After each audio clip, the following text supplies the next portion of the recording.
આપ સૌ સાથે વાત કરવાના છે ત્યારે માનનીય પ્રદેશ અધ્યક્ષશ્રી અને અમારા નેતા આદરણીય જગદીશભાઈને વિનંતી કરું કે આપ સૌ સાથે પત્રકાર મિત્રો સાથે વાતચીત કરે. ચાલો. પત્રકાર મિત્રોનું, મીડિયાના સૌ મિત્રોનું સ્વાગત છે. મારી પ્રેસ વાર્તાની શરૂઆત કરું પહેલાં જે આખા રાજ્યની અંદર ખાસ કરીને દક્ષિણ ગુજરાતમાં વિવિધ વિસ્તારોમાં અતિ ભારે વરસાદ અને પૂરની વિકટ પરિસ્થિતિ સર્જાઈ છે ત્યારે ગુજરાતના મુખ્યમંત્રી માનનીય ભૂપેન્દ્ર પટેલ સતત મોનિટરિંગ કરી રહ્યા છે. રાજ્ય સરકારના મંત્રીઓને પણ સૂચના આપી છે. ધારાસભ્યો, સ્થાનિક બધા જ લોકો અને સરકારી તંત્ર પણ કામે લાગ્યું છે. એનડીઆરએફની ટીમ પણ સૂચના એ પણ કામે લાગી છે.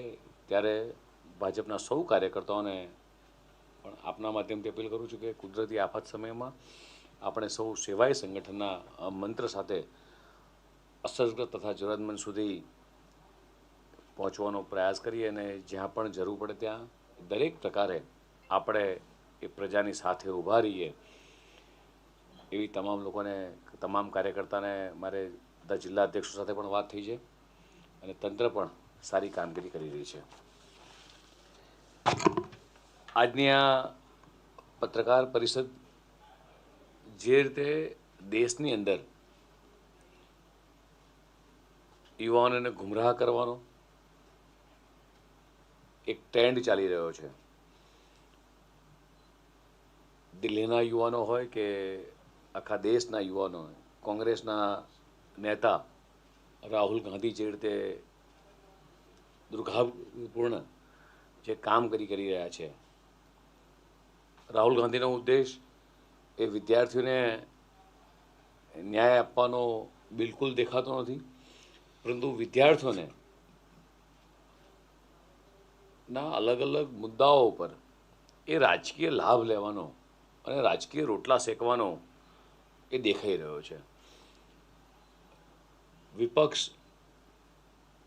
જે રીતે પેપર લીક જેવા ગંભીર વિષય પર આરોપ પ્રત્યારોપ છોડીને સંસદમાં સાર્થક ચર્ચા કરવી જોઈએ, પરંતુ તેઓ સતત પોતાનું ગોલપોસ્ટ બદલી રહ્યા છે. સંસદની અંદર ચર્ચા કરવાની જગ્યાએ આંદોલનો કરી અને યુવાનોને ભડકાઈ રહ્યા છે. પેપર લીક એ કોઈ પણ સરકાર કે પક્ષનો નહીં, પરંતુ રાષ્ટ્રીય ચિંતાનો વિષય છે. છતાં વિપક્ષ અને રાજકીય રંગ આપવાનો પ્રયાસ કરી રહી છે. 3 મેના રોજ નીટની પરીક્ષા આયોજિત થઈ. વિદ્યાર્થીઓના હિતમાં નીટ પરીક્ષા રદ કરવાનો નિર્ણય લેવાયો. આવી સ્થિતિમાં કોઈ પણ જવાબદાર સરકાર પાસેથી 3 અપેક્ષા હોય છે કે બાળકોનું ભવિષ્ય સુરક્ષિત કરવું, દોષિતોને ન્યાયના કઠડા સુધી પહોંચાડવા અને ભવિષ્યમાં આવી ભૂલનું પુનરાવર્તન ન થાય તેની સરકાર પોતે પણ ચિંતા કરી રહી છે. સરકારે તાત્કાલિક 3 દિશામાં કાર્યવાહી કરી. 12 મેના રોજ શિક્ષણ મંત્રાલયે એફઆરઆઈ નોંધાવી અને મામલાની તપાસ એ સીબીઆઈને સોંપી દીધી. સીબીઆઈએ એસઆઈટીની રચના કરી અને 13 આરોપીઓની એ ધરપકડ થઈ. સરકારે અદાલત સમક્ષ મામલાની દૈનિક સુનાવણીની પણ માંગ કરી, જેથી દોષિતોને ઝડપથી સજા મળી શકે. વિદ્યાર્થીઓનું ભવિષ્ય સુરક્ષિત રાખવાના ઉદ્દેશથી પુનઃ પરીક્ષા આયોજિત કરવામાં આવી. 37 દિવસની અંદર પરીક્ષા સંપન્ન કરવામાં આવી. 25 દિવસની અંદર પરિણામ જાહેર કરવામાં આવ્યા. લગભગ 20 લાખ વિદ્યાર્થીઓએ પરીક્ષા આપી હતી. 11 લાખ વિદ્યાર્થીઓ સારી રીતે સફળ થયા અને સફળ ઉમેદવારોમાં 58% એ મહિલાઓ છે. ભવિષ્યમાં નીટને કોમ્પ્યુટર બેઝ ટેસ્ટિંગ તરફ લઈ જવામાં આવી રહી છે. અને ભૂતકાળની થોડી વાતો કરું. મીડિયા સમક્ષ મીડિયાના મિત્રો બેઠા છે ત્યારે કે કોંગ્રેસ જે રીતે દેશના યુવાનોને ગુમરાહ કરી રહી છે, દેશની શાંતિ દોડવાનું કામ કરી રહી છે, અને જ્યારે દેશ એ વિકસિત ભારતની દિશામાં દેશના યશસ્વી પ્રધાનમંત્રી માનનીય મોદી સાહેબ જેમ કામ કરી રહ્યા છે, ત્યારે આ નવયુવાનોને કહેવા માંગીશ કે કોંગ્રેસના વખતમાં જમ્મુ કાશ્મીરની વાત કરીએ તો સર્વિસ સિલેક્શન બોર્ડની પરીક્ષાના પેપર લીક થયું, જ્યાં કોંગ્રેસની નેશનલ કોન્ફરન્સ એનસીની સરકાર છે. હિમાચલ પ્રદેશના સ્કૂલ એજ્યુકેશન બોર્ડની પરીક્ષાના પેપર લીક થયું, જ્યાં કોંગ્રેસની સરકાર હતી. ઝારખંડમાં જેએસસીમાં હિન્દી અને વિજ્ઞાન પેપર લીક થયા, જ્યાં કોંગ્રેસ અને ઝારખંડ મુક્તિની મોરચાની સરકાર છે. તેલંગાણામાં ઇન્ટરમીડિયેટ ભાષાના વિષયની પરીક્ષાનું પેપર લીક થયું, જ્યાં કોંગ્રેસ અને સીપીઆઈ સમર્પિત સરકાર હતી. તેલંગાણામાં એસએસસીની ભાષા વિષયની પરીક્ષાનું પેપર લીક થયું, જ્યાં પણ કોંગ્રેસ સીપીઆઈ સમર્થિત સરકાર છે. તમિલનાડુમાં બીએડની અભ્યાસની પરીક્ષા દરમિયાન તમિલનાડુ ટીચર્સ એજ્યુકેશન યુનિવર્સિટીમાં બોર્ડમાં પણ પેપર લીક થયું, ત્યાં પણ એ સમયે કોંગ્રેસની સરકાર, વિપક્ષી સરકાર. પશ્ચિમ બંગાળમાં પોલીસ કોન્સ્ટેબલ ભરતી પરીક્ષાનું પેપર લીક થયું, જ્યાં પણ એ સમયે તૃણમૂલ કોંગ્રેસની ટીએમસીની સરકાર. પંજાબમાં Punjab sub auditor service selection બોર્ડની ગ્રુપ બી પરીક્ષામાં પેપર લીક થયું અને એ અનિયમિતતાઓ આ સામે આવી. સાથે સાથે કેરળમાં રાજ્ય લોકસેવા આયોગની 26 પરીક્ષાઓમાં અનિયમિત થઈ. કર્ણાટકમાં જ્યાં કોંગ્રેસની સરકાર છે, ત્યાં પણ પ્રિપેરેટરી બોર્ડ પરીક્ષા અને પીયુસીની પરીક્ષાના પેપર લીક થયા. આ જેટલી પણ જગ્યાએ આ ઘટના બને છે, એ ઘટના એ આખા રાષ્ટ્ર માટે ચિંતાનો વિષય હોય છે. અને કેન્દ્ર સરકાર, દેશના યશસ્વી પ્રધાનમંત્રી માનનીય મોદી સાહેબ આના માટે કડકમાં કડક પગલાં લઈ રહ્યા છે. આંદોલન અને સરકારનું વલણ એ સંવેદનશીલ રહ્યું છે. 6 જૂને અભિજીત દીપકને દિલ્હી પોલીસે એરપોર્ટ પર પરવાનગી આપી. સાંજે 5 વાગ્યા સુધી પરવાનગી હતી, પરંતુ આંદોલનકારીઓ 21 દિવસ બેસી રહ્યા. પોલીસે કોઈ કાર્યવાહી ના કરી. 20 જુલાઈના રોજ સંસદ ઘેરવાનો પ્રયાસ થયો. લોકશાહીમાં સંસ્થાઓનું મહત્વ એ ઘેરાવ એ અરાજકતા છે. સરકાર સંવાદ માટે તૈયાર રહી. સવારે સંદેશ મળતા જ જેપી નડ્ડાજીએ વાર્તાનું આમંત્રણ આપ્યું. આંદોલનકારીઓ પાસેથી લેખિત આવેદનપત્ર માગવામાં આવ્યું, પરંતુ તેઓ આવેદનપત્ર વગર જ પહોંચ્યા. એવો ભ્રમ ફેલાવવામાં આવ્યો કે પ્રદર્શનકારીઓને રાહ જોડાવવામાં આવી, જ્યારે પ્રતિનિધિ મંડળે લેખિત માંગણીઓ તૈયાર કરવામાં પોતે જ લગભગ 2.5 કલાક લગાડ્યા અને સરકાર તેમની રાહ જોતી રહી.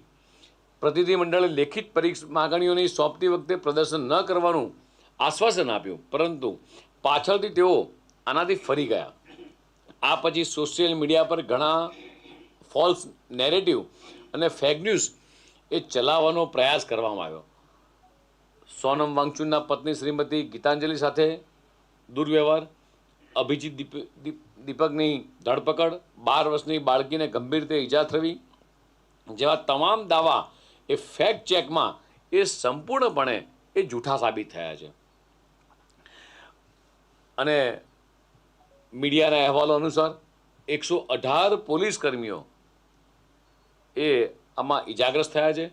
પોલીસ કર્મીઓ પણ આ દેશના પુત્રો ને પુત્રીઓ છે અને તેમના પ્રત્યે પણ બિલકુલ સંવેદના રાખ્યા વગર જે રીતે આ અરાજકતા ફેલાવવાવાળા લોકો, કોંગ્રેસના નેતાઓ જે રીતે અત્યાચાર કરી રહ્યા છે, વિદ્યાર્થીઓના આંદોલનનું રાજકીયકરણ એ કરવામાં આવી રહ્યું છે, એ નરી આંખે આપણને સ્પષ્ટ દેખાય એવું છે. રાહુલ ગાંધી જંતર મંતર જવાને બદલે પ્રધાનમંત્રી આવાસના ઘેરાવા માટે પહોંચ્યા. યશસ્વી પ્રધાનમંત્રી નરેન્દ્ર મોદી નેતૃત્વ સરકાર પાસે છુપાવવા માટે કંઈ જ નથી. વિપક્ષ પોતાની જવાબદારીમાંથી મોં ફેરવી રહ્યો છે, ત્યારે નિયમ 193 હેઠળ ચર્ચાની નોટિસ ટ્રેઝરી બેન્ચના સાંસદોને આપી, જ્યારે વિપક્ષે ક્યારેય આવી ચર્ચાની માંગ કરી જ નથી. સંસદ નિયમોથી ચાલે છે. કોઈની ઈચ્છા કે એ મનમરજીથી સંસદ ચાલતી નથી.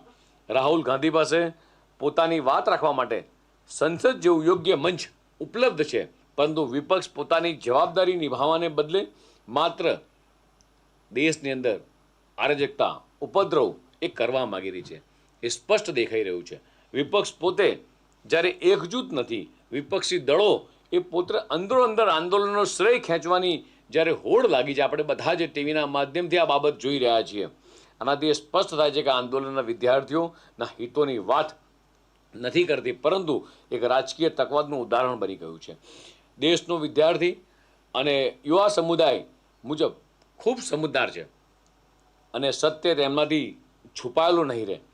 ભાજપ સરકારનો અભિગમ એ રાજકારણનો નહીં પણ જવાબદારી સાથે રિફોર્મ્સ અને ટ્રાન્સફોર્મન્સીનો જ્યારે રહ્યો છે, ત્યારે માનનીય પ્રધાનમંત્રી મોદીજી આજે સવારે જ એક્સ પર પોસ્ટ કરીને દેશની જનતાને ભરોસો આપ્યો છે કે પેપર લીકના કેસો માટે ફાસ્ટ ટ્રેક કોર્ટની રચના કરવામાં આવશે, દોષિતોને ઝડપથી અને કડક સજા એ સુનિશ્ચિત કરવામાં આવશે, યુવાનોના ભવિષ્ય સાથે એ ચેડા કરનાર કોઈ પણ દોષિતને એ બક્ષવામાં નહીં આવે, દેશના યુવાનોનું હિત, તેમનું ભવિષ્ય એ સર્વોચ્ચ પ્રાથમિકતા રહે છે. આપ સૌના માધ્યમથી ગુજરાતના યુવાનોને, દેશના યુવાનોને કહેવા માગું છું કે દેશના યશસ્વી પ્રધાનમંત્રી માન્ય નરેન્દ્ર મોદી સાહેબ જે તે વિકસિત ભારત બનાવવા માટે યુવાનોની ભાગીદારીને મહત્ત્વ આપી રહી છે, આ સરકાર મહત્ત્વ આપી રહી છે, ત્યારે માન્ય મોદી સાહેબ ગરીબ હોય, યુવા હોય, મહિલા હોય, કિસાન હોય, સૌના કલ્યાણ માટે અનેક યોજનાઓ સરકાર લાવી છે ને ઇમ્પ્લિમેન્ટ થઈ છે. યુવાનોને ગેરમાર્ગે દોરનાર ભ્રામક ચહેરાઓને આપણી એ ઓળખીએ છીએ અને મોદીજીના વિકસિત ભારતના અભિયાનમાં યુવાનોની ભાગીદારી મજબૂત બનાવીએ. મિત્રો, સાથે સાથે કોંગ્રેસ અને વિપક્ષના આ રીતે જે રીતે ભ્રામકતા ફેલાઈ રહ્યું છે, જે રીતે આ કોંગ્રેસના દ્વારા અરાજકતા ફેલાવવાનું કામ કરી અને સખત શબ્દોમાં એ વખોડીએ છીએ અને દેશની જનતા અને ગુજરાતની જનતા એ ખૂબ સારી રીતે જાણે છે કે કોંગ્રેસે આટલા વર્ષો સુધી એ પ્રજા માટે શું કર્યું અને દેશના યશસ્વી પ્રધાનમંત્રી માનનીય મોદી સાહેબ આ દેશની 140 કરોડ જનતા માટે જે રીતે વિકસિત ભારતનું સપનું જોયું છે અને સતત રાત દિવસ આટલા વર્ષોમાં એક પણ રજા રાખ્યા વગર માણસ સતત આ દેશના યુવાઓ, મહિલાઓ, કિસાન, ખેડૂત, ગરીબ આ બધા જ માટે જ્યારે પ્રયત્નશીલ હોય, ત્યારે આ એમની વિકાસની યાત્રાને આ કોંગ્રેસ ક્યાંક ને ક્યાંક રોડો બનાવી અને નાખવાનો પ્રયાસ કરી રહી છે. અને સખત શબ્દોમાં એ ભારતીય જનતા પાર્ટી ગુજરાત પ્રદેશ વખોડે છે. ખૂબ ખૂબ આભાર મિત્રો. આપણે સવાલ ગુજરાતીમાં નહીં. જગદીશભાઈ, જીતુભાઈ, તમે કોઈ બી જવાબ આપી શકો તો કે ત્યાં જે લાઠીચાર્જ પોલીસે કર્યો, કોંગ્રેસ કે સીજીપીઆઈ બાકીના બધા વિપક્ષની વાત નથી, પણ જે બાળકો પર લાઠીચાર્જ પોલીસે કર્યો એનો આદેશ ખરેખર પોલીસને કોણે આપ્યો હતો? કઈ ખ્યાલ છે? એ વિશે કઈ વાત આવી છે? સાચી વાત બહાર આવી છે? જ્યારે કોઈ પણ કોંગ્રેસના કહેવાતા નેતાઓ અરાજકતા ફેલાવતા હોય, જે રીતે અંધાધૂંધી ફેલાવે છે, જે રીતે અફવાઓ ફેલાઈ રહ્યા છે અને જે રીતે કોંગ્રેસ દ્વારા દેખાવો કરી રહ્યામાં આવે છે, સરકારે પણ વિદ્યાર્થીઓ સાથેનું ખૂબ નરમ વલણ રાખ્યું છે. ક્યાંક ને ક્યાંક અવ્યવસ્થા ના સર્જાય, કોંગ્રેસ જે રીતે યુવાનોને ભડકાઈ રહી છે એના માટે તંત્ર પોતે પણ એલર્ટ રહે છે. કોઈ પણ સરકારી વસ્તુને નુકસાન ન થાય એના માટે પણ સરકાર એ ચિંતિત રહેતી હોય છે, યુવાનોને પણ સમજાઈ રહી છે અને જે પણ દોષિતો હોય એના સામે કડક પગલાં એ સરકાર લેવાની છે. લાઠીચાર્જનો આદેશ સરકારે જ આપ્યો હતો ને? સરકાર કોઈ પણ પ્રકારના લાઠીચાર્જનો આદેશ યુવાનો માટે ક્યારેય સરકાર, જેટલા પણ આ દેખાવકારો યુવાનો છે એમના ન્યાયની માંગણી કરતા હશે, પણ સરકાર ક્યારેય એ કોઈને લાઠીચાર્જનો આદેશ આપતી નથી.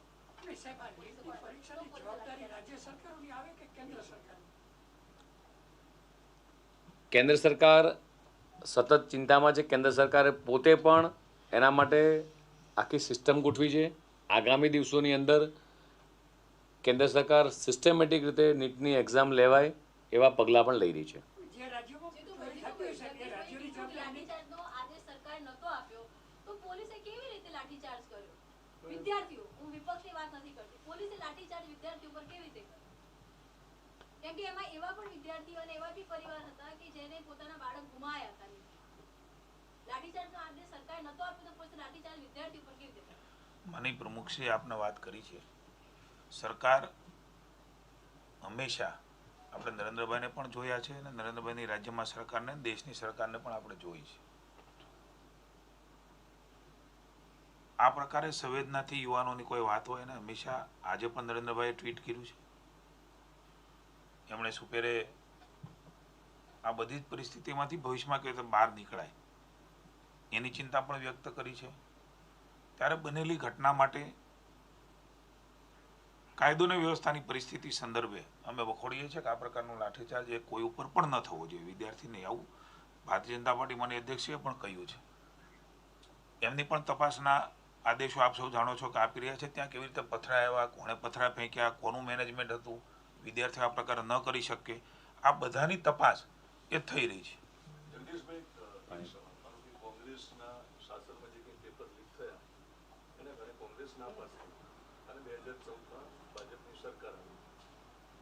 એ વખતે ભાજપે રાજીનામા માંગેલા જેથી સમયે શિક્ષણ પ્રધાન. એક પહેલો સવાલ એ. બીજો સવાલ એ કે કોંગ્રેસે જે ભૂલ કરી અને બીજું, હું બહુ સ્પષ્ટ વ્યક્તિગત માનું છું, પત્રકારને કોઈ સ્ટેન્ડ ન લેવાનું હોય, પણ જ્યારે પણ રાજકીય રોટલો શીખવા વિપક્ષ કોઈ આંદોલનમાં આવે ને ત્યારે આંદોલન નિષ્ફળ જાય. એટલે વિપક્ષ જે કે રાજકીય રોટલો છે કે એના હું સમર્થનમાં નથી, પણ વિદ્યાર્થીઓને જ્યારે જોઈએ, જેમની બોડી લેંગ્વેજ જીતુભાઈ જોઈએ, તો રિયલ સ્ટુડન્ટ પણ જોવા મળે છે, લાઠી ખાતા જોવા મળે છે, આંદોલન કરતા જોવા મળે છે. એમની માગણી છે જવાબદારી સ્વીકારે અને શિક્ષણ પ્રધાન રાજીનામું આપે. તો વિપક્ષને ભૂલી જઈએ, હવે વિપક્ષને સાઈડમાં રાખી દઈએ અને સંવાદની વાત આવે તો સાચા વિદ્યાર્થી સાથે સંવાદ કોણ કરશે? અને રાજીનામું એ પણ લીક કરવાની સામે કાર્યવાહી થવી જોઈએ, પણ જે શિક્ષણ પ્રધાન છે એમને રાજીનામું આપવું જોઈએ નહીં. પહેલા ભૂતકાળમાં તમે માગ્યું હતું કે નહીં, અને અમને આપવું જોઈએ.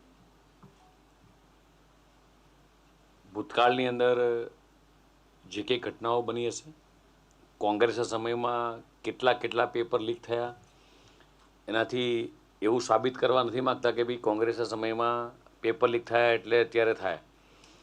કોઈ પણ સિસ્ટમ સામે આપણે સૌએ ભેગા થઈ અને પેપર લીક થવું એક રાષ્ટ્રીય ચિંતાનો વિષય છે. સરકાર જે રીતે એલર્ટ રહે છે એવી રીતે સમાજે આપણે બધાએ સૌએ ભેગા થઈ આવા પેપર લીકો જે થતા હોય જે સિસ્ટમમાં, એમાં આપણે બધાએ જોડે રહીને સરકારને પણ સહયોગ કરવો પડશે. જે પણ વિદ્યાર્થીઓને ક્યાંક ને ક્યાંક નુકસાન થાય છે એ પણ સમાજ માટે, રાષ્ટ્ર માટે અને સરકાર માટે પણ ચિંતાનો વિષય હોય છે. જે રીતે સરકાર પગલાં રહી છે, દેશના યશસ્વી પ્રધાનમંત્રી પોતે પણ આના માટે ખૂબ ગંભીર રીતે ચિંતા કરી રહ્યા છે અને એમણે કડકમાં કડક આદેશ આપે છે કે કોઈ પણ લેવલે એ કોઈને, જે પણ ગુનેગાર હશે એને કોઈને છોડવા માગતા નથી. ફાસ્ટ ટ્રેક કોર્ટ રચી અને આ કેસનો જેમ મને જલ્દી નિકાલ કરી અને કડકમાં કડક સજા મળે અને એક આવનારા દિવસોમાં ખૂબ મોટો દાખલો બેસે, એના માટે કેન્દ્ર સરકાર પણ સતત ત્વરિત છે અને પગલાં લેશે. ગુજરાતમાં પણ ઘણા પેપર લીક 10 વર્ષમાં આપણે જોયા છે, 50 થી વધારે, અને 13 તો મેજર પેપર લીક થયા છે. એમાં આપણે કઈ રીતની કામગીરી કરી છે, આપણે દાખલો દેશ સામે અત્યારે આખા રાજ્યની અંદર કે દેશની અંદર મેં પહેલાં કીધું એમ કે કોઈ પણ સરકાર એ કોઈ પણ જગ્યાએ પેપર લીક થાય એને લાઇટલી લેતી જ નથી, એને ગંભીરતાપૂર્વક લે છે. અને મેં તમને કીધું એમ કે આ માત્ર સરકાર, સમાજ અને રાષ્ટ્ર કે રાજ્યની સુરક્ષાનો વિષય છે અને એના માટે કોઈ પણ સરકાર હોય એણે ગંભીર રીતે જ આ કામ કરતી હોય છે. પછી ગુજરાત સરકાર હોય કે કેન્દ્ર સરકાર હોય, અન્ય રાજ્યની સરકાર હોય, કોઈને પણ એવો ઇન્ટરેસ્ટ ના હોય કે આ પેપર લીક થાય. हिंदी हिंदी में लग ले। जिस तरह दिल्ली में युवाओं को गुमराह करने का काम कांग्रेस और उनके नेता राहुल गांधी कर रहे हैं, काफ़ी दुर्भाग्यपूर्ण यह है. राहुल गांधी का उद्देश्य छात्रों को न्याय दिलाना नहीं है, बल्कि छात्रों के मुद्दों पर राजनीति का लाभ लेना और अपनी राजनीति की रोटी सेकना है. विपक्ष को पेपर लीक जैसे गंभीर विषय पर संसद में सार्थक चर्चा करनी चाहिए, लेकिन लगातार वो गोलपोस्ट बदल रहे हैं. पेपर लीक किसी एक सरकार या दल का नहीं है, बल्कि ये राष्ट्र की चिंता है का विषय है. फिर भी विपक्ष इसे राजनीति रंग देकर ना प्रयास कर रही है और युवाओं को भ्रमित कर रही है. 3 मई को नीट परीक्षा आयोजित हुई और छात्रों के हित में नीट परीक्षा रद्द करने का निर्णय किया गया।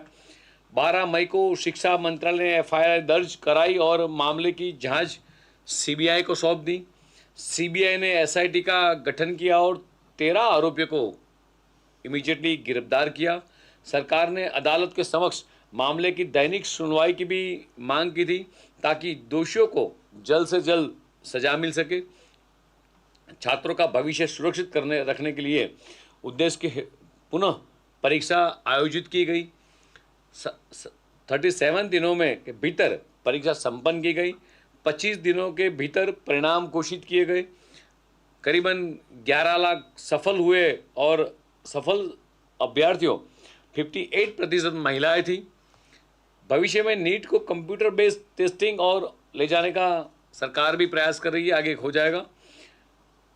मैं आप सभी के समक्ष कुछ उदाहरण रखना चाहता हूं कि पेपर लीक की परंपरा पूरे समाज के लिए, पूरे राष्ट्र के लिए, किसी राज्य के लिए काफ़ी गंभीर मुद्दा होता है। जम्मू कश्मीर की बात करें तो सर्विस सिलेक्शंस बोर्ड की परीक्षा में पेपर लीक हुआ था, जहां कांग्रेस की नेशनल कॉन्फ्रेंस की सरकार थी। हिमाचल प्रदेश में हिमाचल प्रदेश के स्कूल एजुकेशन बोर्ड की परीक्षा का पेपर लीक हुआ, जहां भी कांग्रेस की सरकार थी। झारखंड में जेएससी में हिंदी और विज्ञान के पेपर लीक हुए, जहां कांग्रेस और झारखंड मुक्ति मोर्चा की सरकार है। तेलंगाना में इंटरमीडिएट के भाषा के विषय की परीक्षा का पेपर लीक हुआ, जहां कांग्रेस सीपीआई समर्थन सरकार है। तेलंगाना में एसएससी भाषा के विषय की परीक्षा का पेपर लीक हुआ, जहां भी कांग्रेस और सीपीआई समर्थित सरकार है। पश्चिम बंगाल में पुलिस कांस्टेबल भर्ती परीक्षा पेपर लीक हुआ, जहां उस वक्त तृणमूल कांग्रेस की सरकार थी। केरल के राज्य लोक सेवा आयोग की 26 परीक्षाओं में से अनियमितता हुई।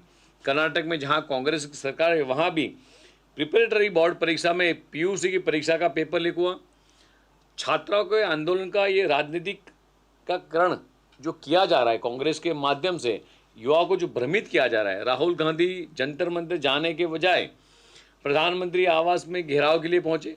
यशस्वी प्रधानमंत्री माननीय मोदी जी के नेतृत्व वाली सरकार ने पिछले कई दिनों से इसकी लगातार जांच भी हो रही है और विपक्ष अपनी जिम्मेदारी को मुंह मोड़कर नियम 93 के तहत चर्चा का नोटिस ट्रेजरी बेंच के सांसदों ने दिया, जबकि विपक्ष ने कभी ऐसी चर्चा की मांग नहीं की है।